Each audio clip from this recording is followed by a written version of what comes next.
आपण माने आमको क्षमा करेंगे एवं टिके आपण मानकर अपेक्षा रखिबे एवं एडजस्ट करिया को चेष्टा करेंगे महिला मानक आपण बसैवा को चेष्टा करेंगे ये हूँ आपणकर कार्यक्रम तेणु आपण मानक निवेदन आपण टिके धैर्य रखिबे आम अतिथि माने वर्तमान प्रधानपड़ा पहुँच सारी से माने नीलक एवं तापर आम पाखरे आसिक पहुँचे तेणु वर्तमान मो अनुरोध करी आपण तो मनोरंजन कार्यक्रम चली तेणु बर्तमान जेहेतु 12:30 हो जाइए तेणु आमर जो आनुष्ठानिक भाव में जो कार्यक्रम आरंभ हवा कथा मुझे अनुरोध रखी जे ये जो नवीन ओडिशा सचेतनता शिविर ये जो आम प्रिय मुख्यमंत्री नवीन पट्टनायकर आम पंचायतर से प्रगतिर सारथी सरपंच श्रीजुक्त प्रशांत दास महोदय आज सभार सभापतित्व करेंगे एवं से सभा को परिचालना करेंगे आम समस्त युव नेतृत्व श्रीजुक्त राजेश कुमार पही तांको सहायता करेंगे हृषिकेश पात्र महोदय वेणुधर मल्लिक महोदय प्रभात सेनापति महोदय आमर जो आज कार्यक्रम अच्छी ये कार्यक्रम रे आम सिद्धांत करूँ आमर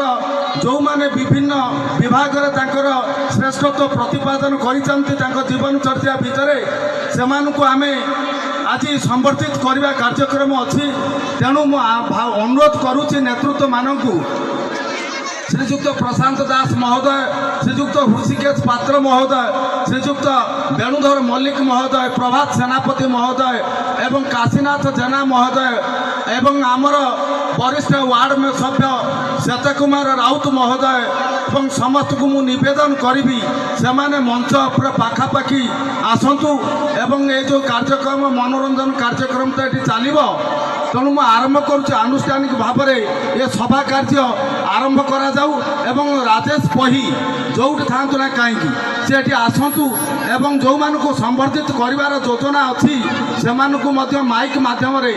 आह्वान करूँ से जदि ये उपस्थित थे तो भल जदि न था सी आसिक पाखापाखि रहतु ये कार्यक्रम आनुष्ठानिक भाव में आरंभ करने मु सरपंच महोदय को जी सभापतित्व करेंगे अनुरोध करने सहित मुझे अनुरोध करुच्ची विशेष भाव में राजेश पही एवं प्रभात नना ये कार्यक्रम को सफल करेंगे एक